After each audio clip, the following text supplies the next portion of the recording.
The lie was not in the courage of the men, nor in the ferocity of the defense. The lie was in the ledger.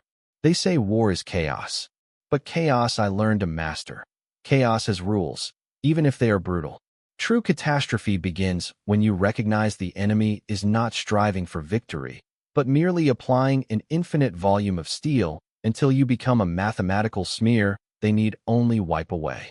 I sat in the bunker carved 30 feet into the sodden German earth, the nerve center of the 275th Infantry Division. It was October, but the cold here was ancient, geological. The air smelled of wet wool, spent oil, and the sharp, disinfectant sting of creosote used to treat the supporting timbers, a smell I'd come to associate with terminal illness. Outside, the steady, rhythmic bass drum of American heavy artillery guaranteed a perpetual, low-frequency tremor that rattled the maps on my desk. As the IA, the chief of staff, it was my job to translate the roar of the forest into actionable data, coordinates, casualty rates, expenditure. I was a professional accountant of death. I looked at the morning's damage report from the battle for Schmidt, which we had, technically, won. A fierce, 3-day engagement. American losses confirmed. 1,100 men, heavy equipment abandoned. Our losses, 317 men, 2 officers, and critically, 40,000 rounds of mixed artillery fired. A young signals officer, Lieutenant Beck, who still believed in the newspaper headlines, had placed the report on my desk with a celebratory whisper. Herr Oberstleutnant, a ratio of nearly 4-to-1. We bled them white. I merely nodded, my pen hovering over the final calculations. Bleeding them white. A beautiful, martial phrase. But Beck didn't understand the distinction between blood loss and fatal hemorrhage. The Americans lost 1,100 men. These men were already replaced. They were aboard troop transports crossing the Atlantic. They were training in untouched England. They were stepping off trucks from the unmolested factories of Pittsburgh and Chicago. Their loss was an operational cost. We lost 317 men. And the 40,000 rounds? They were gone forever. There was no factory behind the Elbe capable of producing that ammunition at the rate we needed, let alone transporting it through the gauntlet of Allied air supremacy. Our replacements were either 16-year-old boys or 50-year-old men, equipped with obsolete rifles and zero training in the necessary brutality of forest warfare. The ratio wasn't 4-to-1. The ratio was 1 irreplaceable German veteran traded for 4 replaceable American units, plus 40,000 units of ordnance that would never be seen again. Our victory was not a battle one. It was merely a contamination protocol delaying the inevitable strategic defeat. We were succeeding only in expediting our own consumption. Every triumphant report I wrote, every high-fiving dispatch sent back to the Army Group, was a clinical lie, a note on a tombstone. And my most urgent, personal duty was to ensure General Dietrich, my immediate commander, never understood the gravity of that equation. He operated on faith and rhetoric. I operated on the last few gallons of high-octane mathematics. A new message ticked through on the Hellschreiber, the mechanical heart of our deception, spitting out its thin, gray paper ribbon. Urgent. From Army Group B. I tore the tape, reading the terse, encrypted directive. General Dietrich was about to arrive for the morning brief, buzzing with the propaganda he himself had manufactured. The tape confirmed my worst fear. A new, massive American push was expected within 48 hours, and 0 new reserves had been allocated to our sector. The creosote smelled stronger now, a noxious blend of preservation and decay. I underlined the 317 casualties. We had fought successfully, and we were, definitively, losing. General Major Dietrich arrived precisely at 7 o'clock hours, not walking, but striding into the cramped operations room as if entering a torchlit amphitheater rather than a subterranean hole filled with dirt and despair. He was a perfect specimen of the Wehrmacht officer class, tall, impeccably groomed despite the mud of the forest, and radiating a certainty that was both inspiring to the young and terrifying to the professional. He ignored the constant, shuddering thud of distant artillery as background noise, the soundtrack of his success. Gentlemen, good morning. Dietrich's voice was rich and deep, designed for radio broadcasts, not for whispering tactical data. Another successful, crushing day for the 275th. I have just been speaking with Field Marshal Model. He is ecstatic. Absolutely ecstatic. He swept his gaze across the assembled staff. Major Gruber, the quiet logistics officer, who looked permanently constipated by shortages, Captain Hoffman, the weary intelligence officer, and myself, the man who held the unpleasant numbers. The Americans, Dietrich declared, thumping the map table with a gloved hand, making the artillery figurines dance, were taught a brutal lesson in German tenacity. They believed the Hurtgen was a speed bump. We have proven it is their grave. He launched into a rousing, 5-minute monologue, quoting recent headlines from the Völkischer Beobachter. He reiterated the 4-to-1 casualty ratio 3 times, citing it as proof of the Americans' inherent lack of resolve and the superior fighting spirit of the German soldier. We smeared them, he concluded, slamming his fist onto the table. We bled the Americaner white. The tide has turned here. They are exhausted, confused, and stalled. It was my turn. I stepped forward, holding my clipboard, the cold, hard truth bound in compressed cardboard. General, a tactical summary. I began, striving for a tone that was professional, precise, and utterly devoid of emotion. The attack on the Kammerscheid corridor has been repelled. Enemy confirmed withdrawal to defensive lines near Wassenach. Our forward lines hold. I continued, gliding smoothly into the less palatable details. However, the costs incurred require immediate attention. Our current operational strength is 65% of establishment. Of that, approximately 40% are Volksgrenadier recruits who have not fired a rifle outside of basic training, and 15% are recovering from severe trench foot. Effective combat strength is closer to 45%. Dietrich waved a dismissive hand. Nonsense, Klaus. Fighting spirit counts for more than training manuals. Look at the ratios. Proceed. I ignored the interruption. Ammunition expenditure is critical. After the recent barrage, we possess 500 shells for the 10.5 centimeters LUFH-18, translating to a reserve of less than 7 hours of full defensive fire. Fuel reserves are nominal. We have immobilized 2 companies of motorized transport to prioritize supply lines for the forward troops. Our medical situation is stable, but morale is deteriorating due to lack of rations and winter gear. I ended by placing the artillery stock sheet directly under his nose. General, we are operating on credit we cannot repay. We are winning the battles by spending resources that were budgeted for the defense of the Rhine itself. Dietrich leaned back, a flicker of irritation crossing his face, not at the shortage itself, but at my audacity in quantifying it. He was a general who preferred inspirational poetry to actuarial science. Very well, Klaus. Your concerns are noted. But strategy is not merely defensive reaction. It is capitalizing on the enemy's confusion. He then delivered the inciting incident. We will launch a localized counterattack tonight. A thrust from Guy into the American flank. We will seize the initiative, keep them off balance, and prove this is not merely a defensive posture, but a spring of aggressive German spirit. My stomach tightened. General, that attack would require the last intact battalion of the 275th, plus artillery support. Our remaining 88mm shells are positioned for anti-tank defense on the main north-south road. Then reposition them, Oberstleutnant. Dietrich snapped, his voice now steel. Move the 88s forward. They will provide fire support for the infantry thrust. We must hit them hard now. The enemy needs to be demoralized.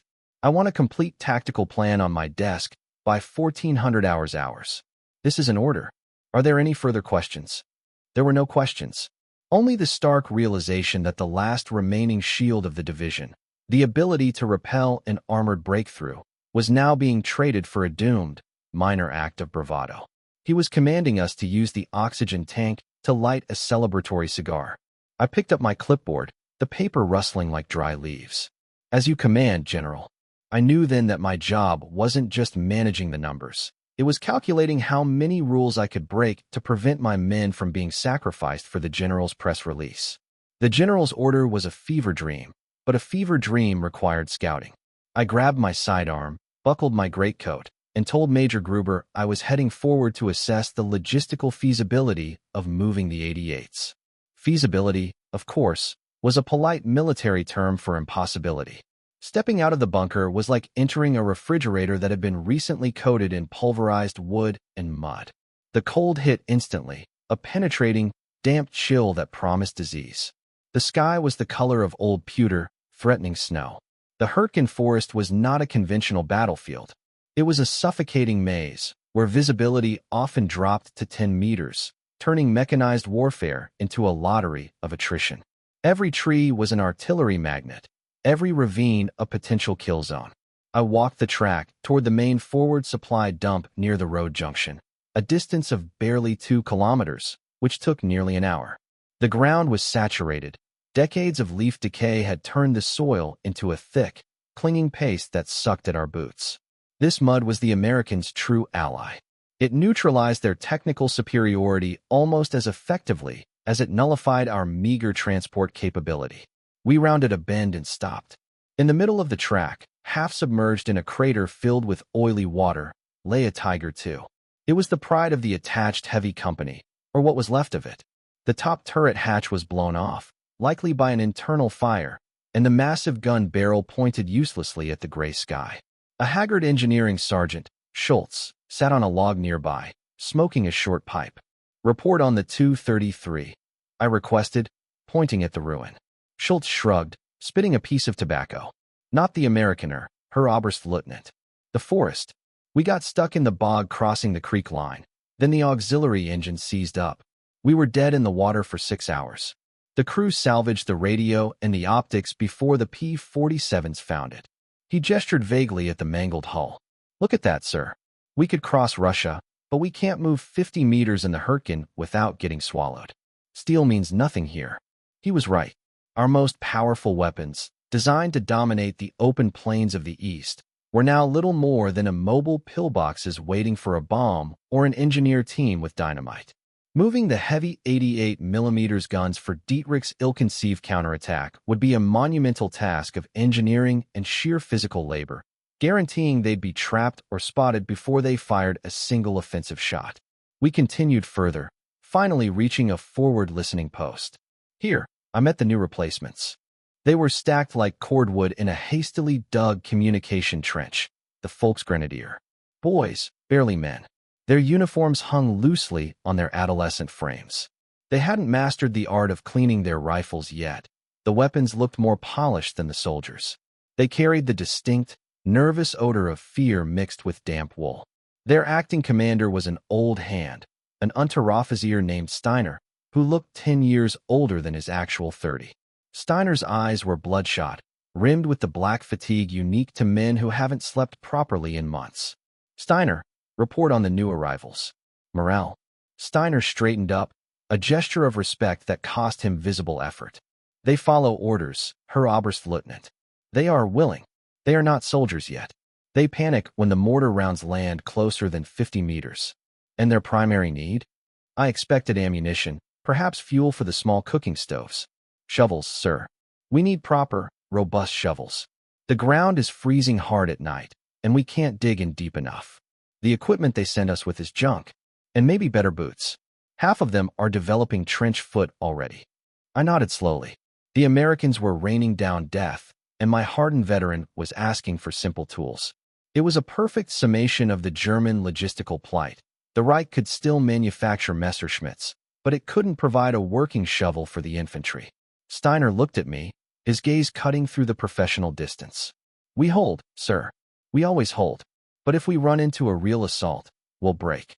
The forest is killing us before the Americans even get close." I looked back at the terrified, wide-eyed recruits, huddled together like sheep. They had been fed the glorious propaganda of the victory at Schmidt. They believed they were reinforcing a strong, aggressive line. They didn't fear the enemy. They feared the physical, unending brutality of the environment and the nonsensical orders that put them here. I felt the familiar chill that had nothing to do with the weather. My decision about General Dietrich's counterattack was now sealed. Those men were not resources to be spent on a vanity project. They were the absolute, irreducible minimum required to simply maintain life in the divisional shell.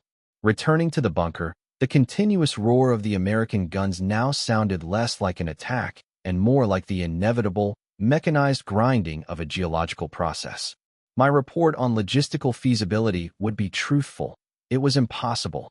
But the subsequent action I would take would be purely insubordinate. I would stall the 88s, claiming the roads were impassable.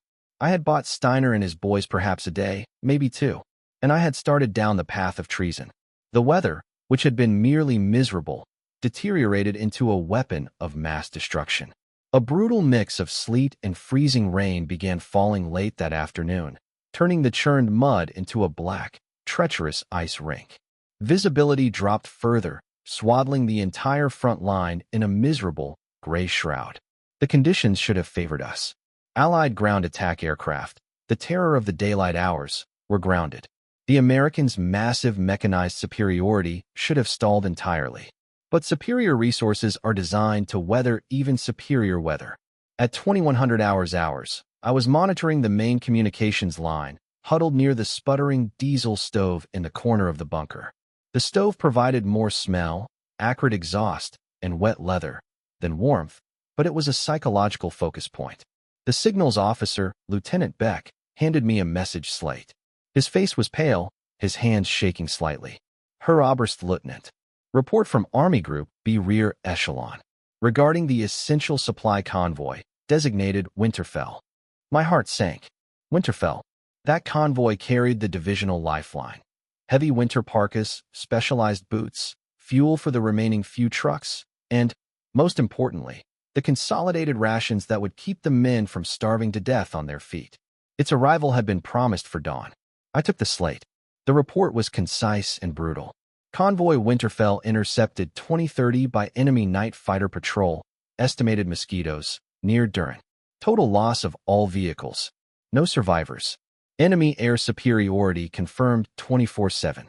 I closed my eyes for a moment. This was not a tactical loss. It was strategic castration. I looked up at the ceiling, feeling the low-frequency vibration of the distant American guns. They had not been grounded.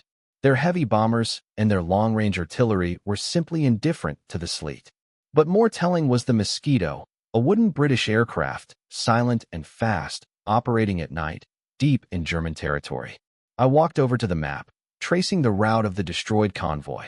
It had been hit nearly 50 kilometers behind the supposed safety of the front line. Contact the Luftwaffe liaison immediately. I ordered Beck, the words tasting like ash. Demand confirmation of our night air cover.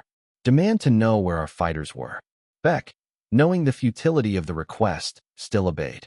15 minutes later, the answer came back, as chilling and concise as the initial report. 0 sorties attempted. Weather conditions prohibitive for primary interceptor models. I returned to my desk, sitting heavily. The realization was stark. The American pilot who found that supply convoy did not risk anything but an hour's worth of aviation fuel. He was flying a perfectly maintained machine, produced in a factory where the lights were still burning brightly. He returned to a warm base, a hot meal, and a bed. My men, who had held the line with suicidal courage against overwhelming odds, would now freeze to death in their shallow, waterlogged foxholes, fighting the cold with frayed, summer-weight blankets. Their defeat was being engineered not by machine guns, but by simple, unrelenting deprivation, a deprivation guaranteed by the enemy's complete, risk-free domination of the airspace, day and night. Their air force didn't need to win dogfights. They merely needed to ensure that no German truck, no German rail car, and no German supply chain could ever move unmolested. The victory at Schmidt, the 4-to-1 ratio, the brave resistance, it was all meaningless. We were trapped in a slow-motion siege, and the enemy controlled the tap. I crumpled the convoy report in my hand. We hadn't just lost supplies. We had lost the promise of tomorrow's sunrise. The night deepened, filled with the persistent, whispering sound of freezing rain turning to pellets of snow against the bunker entrance. The static on the radio was a living thing, a restless, scratching noise that amplified the isolation. I was hunched over the main operational map, which had become my personal instrument of torture. I wasn't plotting strategy anymore. I was generating what I mentally termed the heat map of the 275th Division. The map had two distinct areas of focus, contrasting sharply. The zone of darkness, represented by the forward lines. Here, the red and black lines denoting the companies were fading. The temperature was dropping fast. Men were suffering from hunger, extreme cold, and the relentless noise. They were the heat sink, absorbing the impact of the war, rapidly approaching thermal collapse. This zone was Steiner and the Volksgrenadier, asking for shovels and boots.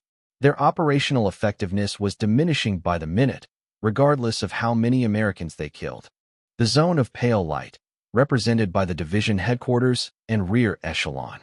Here, the atmosphere was saturated with General Dietrich's furious optimism and the relentless demand for paperwork. This was the zone where victory was manufactured on paper, detached from the physical reality of the front. The only struggle here was keeping the records immaculate for the general's impending self-promotion.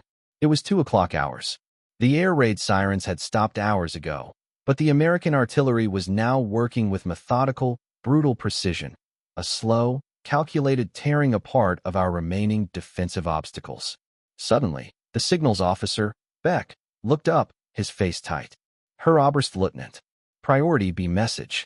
Direct from General Dietrich. Counterattack order confirmed for 5:30. Full deployment of the 3rd Battalion, supported by all available 88mm assets. Execute immediately. The decision I had been dreading was now unavoidable. The 3rd Battalion was the last viable formation, comprising the few remaining veterans. Sending them out at dawn, across terrain covered in ice and in full view of any lingering enemy reconnaissance, was nothing short of signing their death warrants. All for a symbolic thrust that would accomplish nothing strategically. I looked down at the map, at the fading lines of the 3rd Battalion. If I obeyed, those men would be gone by noon. The divisional shell would crumble entirely. If I disobeyed, I risked the firing squad. The penalty for refusing a direct, written order from the divisional commander in wartime was absolute. My mind raced through the protocols. How could I obstruct the order without technically defying it? The terrain, the weather, the communications failure. I picked up the field telephone, ringing the operations room of Major Gruber. Gruber, I said, my voice low and steady. Prepare a priority A message for General Dietrich's aide, timed for 4 o'clock. The message will read, confirmation of the 3rd Battalion's ability to maneuver. Immediate assessment requested. Roads impassable, ice accumulation severe. Request 12-hour delay to reassess route feasibility for heavy artillery assets. Code, Blitzblind. Gruber paused on the other end. Sir, Blitzblind is only used for total, operational blackout. It is a total operational blackout, Major. I cut him off, my voice barely a whisper.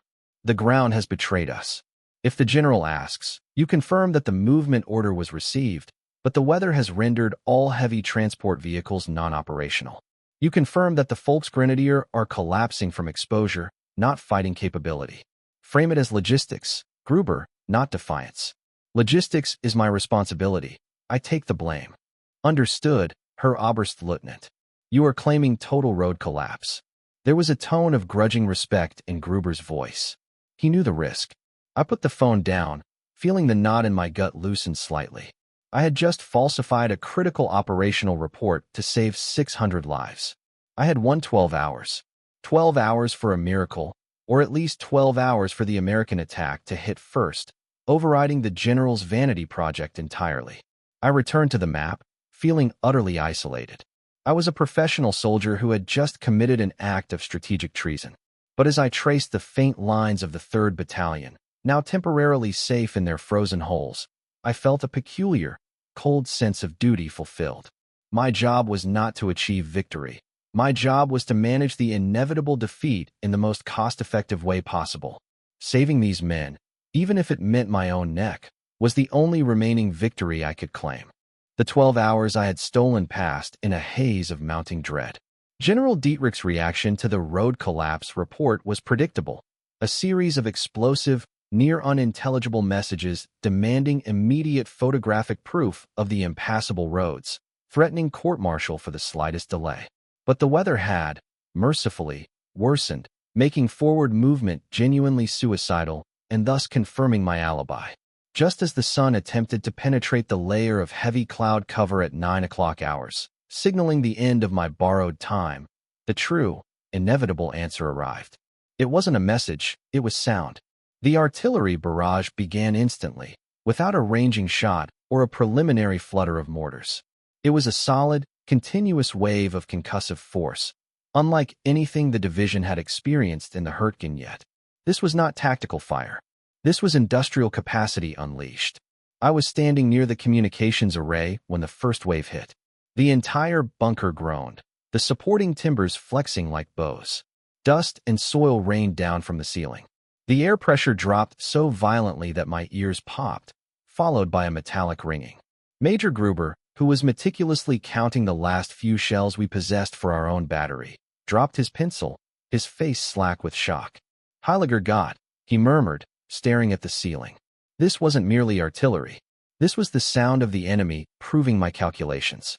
The earth under us vibrated at such an intensity that standing became difficult. The rumble settled into a terrifying, continuous roar, lacking any discernible pause between the impact of the shells. I gripped the edge of my desk, steadying myself. I started counting in my head, a futile professional reflex. A shell exploded, then another, then 3 in rapid succession, all within 50 meters of the bunker. I stopped counting. It was a waste of breath. "What is the confirmed rate of fire, Lieutenant Beck?" I shouted over the din, my voice raspy. Beck, hunched over the radio, tried to adjust the frequency, pulling noise from the crackling speaker. "Sir, they are reporting saturation fire across the entire divisional front. They cannot pinpoint the origin. It is everywhere." The barrage continued for what felt like an eternity. 10 minutes, 30 minutes, an hour, 2 hours. It was a physical assault on the senses, a relentless hammer blow designed not to kill individual soldiers, but to erase the landscape, to turn the soil into a pulverized mush, to crush the very will to resist. For hours into the firestorm, I finally allowed the professional veneer to crack, staring blankly at the map. This was the moment of revelation. This wasn't anger. This wasn't revenge for their losses. This was pure, detached availability. The Americans were not fighting with passion. They were fighting with tonnage. I pictured the massive shell casings hurtling towards us, the 105s, the 155s. Each shell represented a piece of raw steel, mined, smelted, formed, filled with explosives, and shipped across an entire ocean. This continuous, indifferent volume of fire proved that the supply chain was infinite. I imagined a worker in a Detroit factory, clocking out of his shift at 1700 hours. He drove home in his sedan, listened to the radio, kissed his wife, and had dinner. The shells he helped produce 6 weeks ago were now landing on my head, delivered by men who suffered no shortage, no deprivation, and no fear of air attack. The German army had been taught, since 1918, that the only thing that mattered was the professional soldier's will, the strategic genius of the general stab, and superior tactics. We could fight smarter. We could fight harder. But none of that mattered when the enemy's capacity for murder was bottomless. We had bled the Americans by killing 4 of their men for every one of ours. But for every dead American, a replacement factory in the Midwest simply produced another 5 shells for the next day, another tire for the next supply truck, and another radio set for the next HQ. We didn't bleed them white. We merely absorbed their continuous fire, trading our non-renewable lives for their constantly replenished ammunition. The realization hit me with the force of a physical blow, colder than the freezing rain outside. Our victory in the Hurtgen was a delusion. We had successfully delayed the inevitable by perhaps 2 weeks, at the cost of crippling our own ability to participate in any subsequent operations. We were not holding the line. We were simply running out the clock on our last breath. When the fire finally lifted, the American infantry wouldn't have to fight. They would simply walk over the pulverized ground and execute the few remaining survivors who hadn't been buried alive. I looked at the trembling young signal officer. He saw a great battle raging. I saw only the balance sheet of the industrial world, and on that sheet, we were already declared bankrupt. The general's phrase echoed in my mind. Now stripped of all glory, we smeared them. No, General. We merely smeared ourselves in the mud, while the American steel cleaned itself off and prepared for the next wave.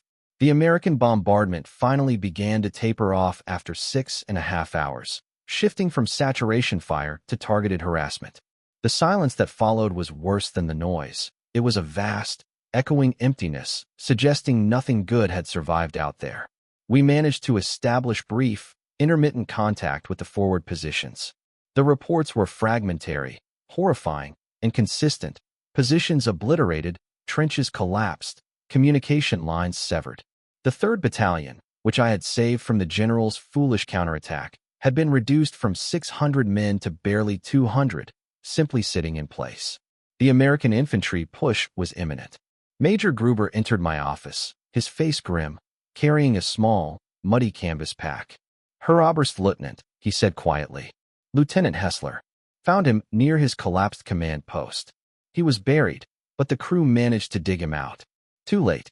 We recovered his personal effects." Hessler, one of the Volksgrenadier lieutenants I had seen 2 days ago, a boy with nervous energy and oversized spectacles. He had seemed hopelessly naive, but determined. Gruber placed the pack on my desk. Amidst the wet papers and a cheap leather Bible, there was a letter, sealed and addressed to his mother in Munich. Gruber had left it sealed, awaiting official dispatch. "I must log the contents, sir, before it is sent back," Gruber said, his voice hesitant. "Leave us, Major," I instructed. "I will log it personally."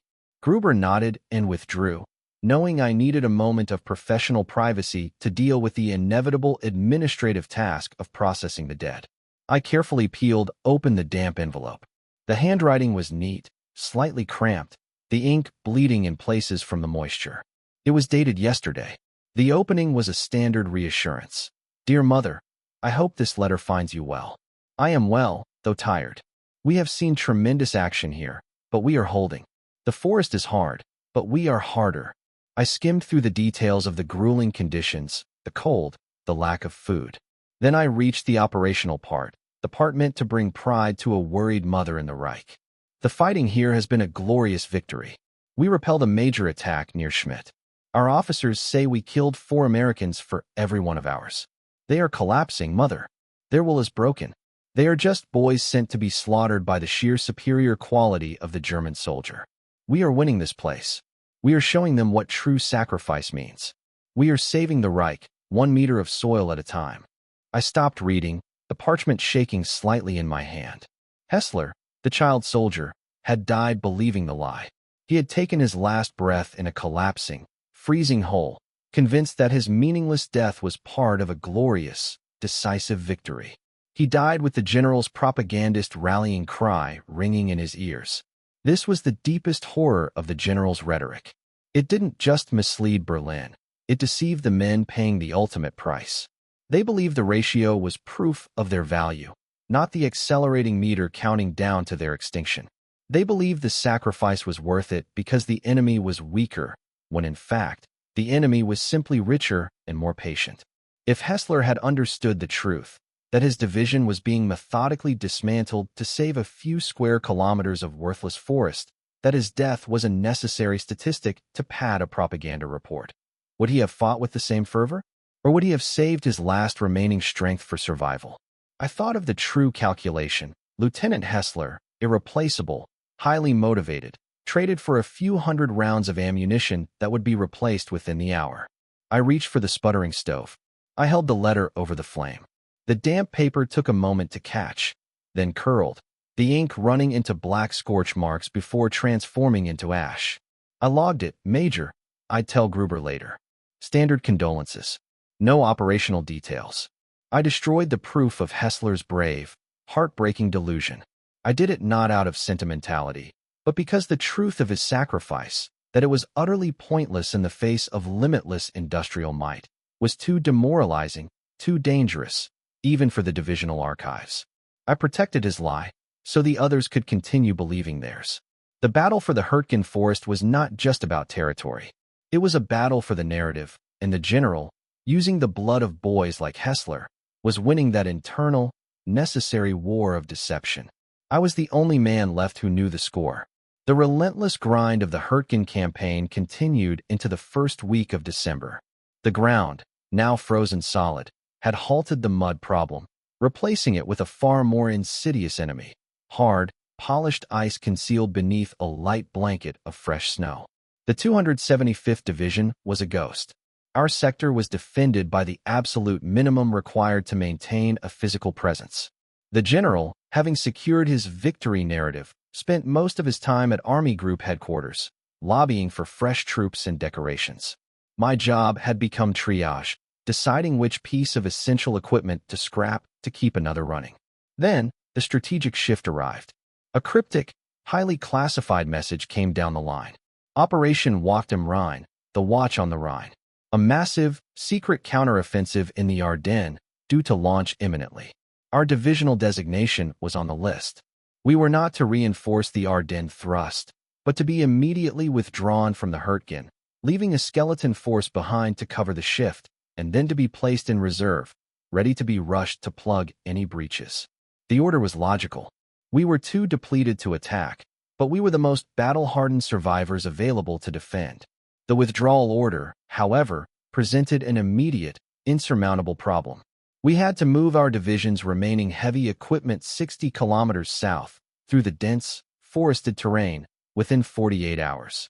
I called an immediate staff meeting with Gruber and the Engineering Corps Captain, Schmidt. "We cannot move the remaining heavy artillery or the tanks, Captain," I stated, pointing to the movement lines on the map. "The roads are sheets of ice. Even with chains, a Tiger will slide into a ravine, and a 150 mm howitzer will fracture its axles before it travels 5 kilometers.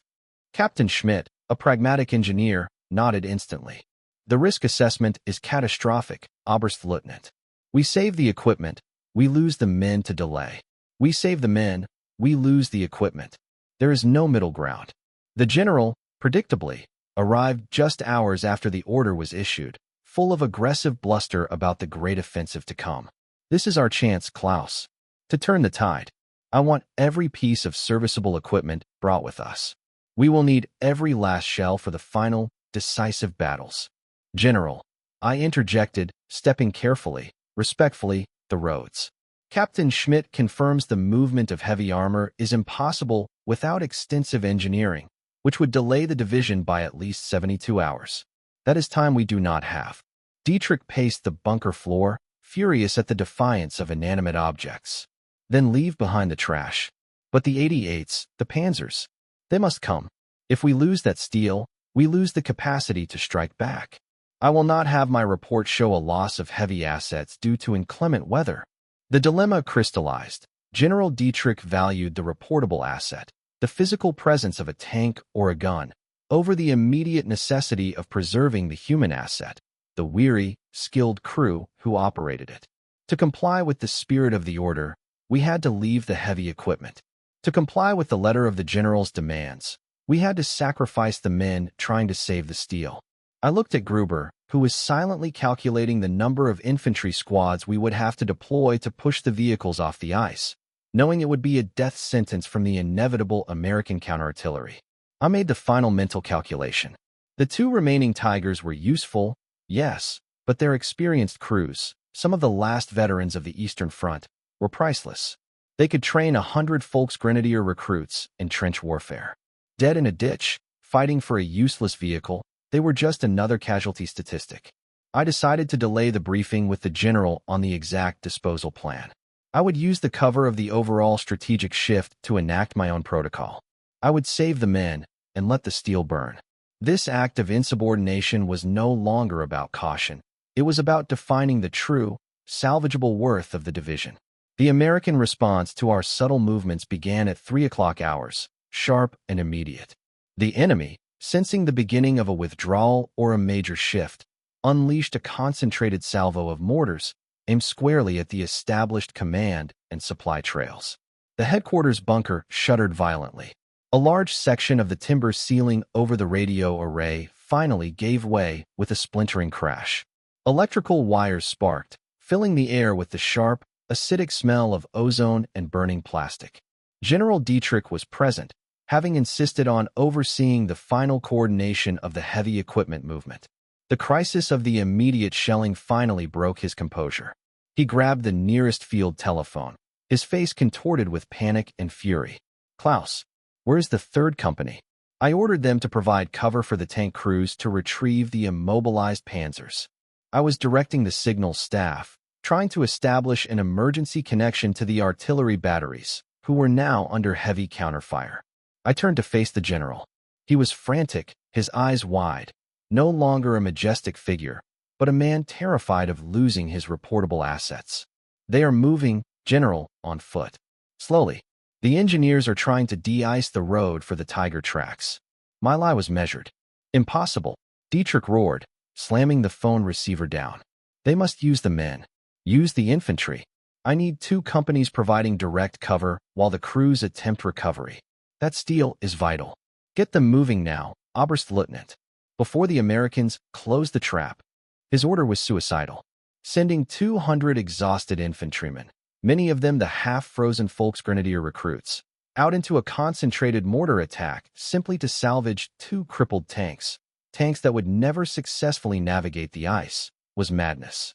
It was not strategy, it was a desperate attempt to protect his paperwork from the humiliation of abandoned equipment. This was the culmination of my moral tightrope walk. Obey and sacrifice the last shred of my veteran manpower, or refuse and risk the firing squad. I looked at the general. He was staring at the map, visualizing the shame of the lost tanks, utterly blind to the fate of the men. I made the choice in the sudden, brief lull between mortar impacts. I stepped right up to the general, keeping my voice low, precise, and ice-cold. General, the recovery is cancelled. The crews have been ordered to destroy the tanks and proceed immediately to the designated rally point. Dietrich stared at me, his mouth open. For a moment, he couldn't process the blatant refusal. What did you say, Oberstleutnant? I said. I repeated, raising my voice to cut through the renewed roar of the shelling. That the recovery is cancelled. I have ordered Captain Schmidt to initiate road collapse protocol for the heavy assets. The tanks are already set for demolition. The infantry are moving now, focusing on personnel evacuation. They are not waiting for the tanks. Dietrich lunged at me, his face crimson. You dare defy a direct order. That is treason. I will have you shot. I stood my ground, my professional facade unyielding. I am operating within my capacity as General. The order for Wacht am Rhein specifies rapid consolidation and preservation of effective combat personnel. The preservation of 2 immobilized panzers at the cost of 200 irreplaceable infantrymen is not merely illogical. It is a direct failure of the strategic objective set by Army Group B. I am preserving the nucleus of the division, General, not its scrap metal. The general, sputtering and enraged, reached for his sidearm. Before he could draw it, a particularly violent blast hit close by, knocking him off his feet. He hit the concrete floor with a cry of pain, clutching his arm. General is hit. Major Gruber yelled, rushing to assist him. I didn't move. I saw the general's pained, confused look on the floor. His ego was broken more than his arm. Get the general to the nearest medical officer. I commanded, my authority now absolute. Major Gruber, you are now responsible for the final phase of HQ evacuation. Lieutenant Beck, confirm the road collapse protocol signal with Captain Schmidt. Ensure the demolitions are coordinated. We leave the heavy scrap behind. Priority is personnel. Move. I had used the shell shock and the general's momentary incapacitation to take command. I had committed an act of mutiny disguised as logistical necessity. But the core veterans, the men who had survived the worst of the Hurtgen, were now walking free, saved by a single, insubordinate decision. I could face the firing squad later. For now, we needed to move. The retreat of the 275th Division was not a clean military maneuver. It was an act of desperate scrambling, a shedding of unnecessary weight to gain speed. I left the bunker last, after confirming that the evacuation of the wounded and all essential documents was underway. General Dietrich, his right arm shattered and splinted, had been loaded onto the only remaining serviceable medical vehicle, still muttering threats of court-martial. His will was broken. The myth of the German soldier's superiority was shattered by a single, well-placed mortar round. We walked, the remaining staff and I, joining the stream of exhausted men. The sound of American artillery was fading behind us, replaced by a new, more immediate noise. The sharp, concussive sounds of German engineers executing the road collapse protocol. Boom. A sharp crack, followed by the deep roar of fire. That would be the fuel depot. Boom. The deeper, muffled thud of high explosives. That was the remaining 150 mm howitzer, its barrel uselessly bent by a shaped charge, its breech destroyed. Boom. Boom. Two heavy explosions close together. The Tiger tanks. The final pieces of heavy steel we had sacrificed our logistics for, now turned into useless, burning hulks. I paused at the edge of the forest road, looking back. The Hurtgen was no longer merely a dense, dark place of suffering. It was burning. The engineers were thorough. Fires raged where the supply dumps had been, sending thick columns of black, oil-laced smoke into the gray sky. The flame was vibrant, almost cheerful, a stark contrast to the miserable grays and browns of the December landscape. It was the first time in weeks I had felt real heat. It was the heat of destruction, the temperature of our defeat. I watched a column of infantry pass me, the survivors of the 3rd Battalion, marching quickly, their faces etched with relief. They had abandoned their equipment, but they had their lives, their rifles, and their professional skills. They did not look like men who had just lost a great battle. They looked like survivors of a natural disaster, relieved simply to be breathing. The burning forest seemed to embody the ultimate, bitter paradox of the campaign. We had successfully executed the doctrine of defense in depth. We had exacted a terrible, numerical cost from the enemy. We had successfully reduced the Hurtgen to an unusable wasteland. But in doing so, we had consumed ourselves. The fire was our victory lap.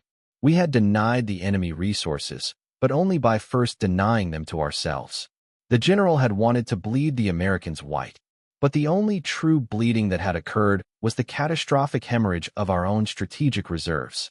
We had fought with unmatched determination, relying entirely on the superiority of our courage. And we had failed because courage, unlike steel and oil, cannot stop a shell. The smoke carried the scent of burning rubber, oil, and gunpowder, the industrial perfume of war that the enemy could afford to use in abundance, and which we could now only afford to destroy. As I turned to follow the retreating column, the weight of the last few weeks lifted slightly. We had lost the territory, we had lost the equipment, and the general had lost his reputation. But I had saved the essence of the division, the men who knew how to fight and how to survive. Our victory in the Hurtgen was nothing more than an immensely costly delaying action, paid for entirely by the destruction of the very forces needed for the great counteroffensive into the Ardennes, which we were now marching towards. We were trading a localized, tactical success for a strategic, terminal failure. The fire roared behind me, a vast, consuming altar. We left the Hurtgen behind, carrying nothing but our exhausted bodies and the terrible knowledge of our true position in the global tally of war. It was 2 days later. The remnants of the 275th Division, approximately 3,000 men, stripped of all heavy assets, were huddled in makeshift barracks deep in the German rear, awaiting the final orders for the Ardennes operation. The cold was still a constant companion, but here, there was at least the psychological warmth of relative safety and the promise of a warm meal. I sat alone in a temporary office, a former schoolroom, the smell of chalk and old varnish a welcome change from creosote and gunpowder. I was compiling the final operational summary of the Hurtgen engagement for the Army Group Command. General Dietrich, nursing his wounded arm and his shattered pride, was under sedation at a regional military hospital, having been relieved of command pending an investigation into logistical irregularities, my veiled report. The sheet of paper before me was crisp, official. It demanded numbers and conclusions. I began with the American side, meticulously detailing the enemy's operational losses based on intelligence recovered and forward observation. U.S. losses, 275th Sector. Personnel, 3,500 effective combatants removed from the line, Kia, WIA, exposure. Equipment, medium and heavy armor losses negligible, logistical expenditure high. I noted the high enemy personnel losses. This was the statistic the Führer and the propaganda ministry would seize upon. The 4-to-1 ratio. Then our side. German losses, 275th Division. Personnel, 2,150 effective combatants removed from the line, Kia, WIA, exposure. Equipment, total loss of 88 mm and 150 mm batteries, destroyed under road collapse protocol. Total loss of 5 panzers, 3 immobilized, 2 destroyed by enemy action. Division effectively stripped of heavy fire support. The raw numbers told the story of a tactical victory purchased at a strategically ruinous price. But the final section required an analysis of operational effectiveness. Here, I allowed my professional historian's eye to take over, stripping the language of all martial euphemism. I wrote, Conclusion. The The defense of the Hurtgen sector achieved its primary objective of blocking the Allied advance towards the Roer River in the period of October-December 1944. However, the cost of this success was the complete functional degradation of the defending formation. The enemy's expenditure of artillery and air-delivered ordnance during the operation demonstrated an industrial capacity that negated all tactical advantages gained by German defensive skill. The division successfully traded its irreplaceable heavy equipment and its core of veteran manpower for a temporary delay. The cost of this victory is the 275th Division's effective removal from any capacity to conduct decisive offensive operations, rendering it fit only for static defense or use as emergency reserves. I looked at the phrase, "We smeared them," the general's proud proclamation. I picked up my pen and wrote the final summary in my private journal, which would never be seen by Army Command. The Hurtgen was not a battle for ground. It was a battle of consumption. The Americans had infinite resources to consume. We did not. The general's victory narrative was founded on the belief that men's courage could outweigh industrial output. It cannot. Courage is finite. Steel is not. We traded 2,150 irreplaceable lives, 2 years of industrial production, and our future capacity to maneuver for the deaths of 3,500 men who were already being replaced while we were still counting the corpses. We did not bleed the enemy white. We simply allowed their factory to churn through our blood until we ran dry. This was a victory that ensured our subsequent defeat. I closed the journal, sealed the official report, and stood up, zipping my greatcoat. I was still alive. My men were still alive. We were battered, cold, and exhausted, but we were here, poised for the final, desperate gamble in the Ardennes. The bitterest truth of the Hurtgen forest was that survival required not just fighting the enemy, but fighting the delusion of your own command. I had saved the 275th from itself, but what I had saved was only a temporary respite. The factory was still running, and it was coming for us all.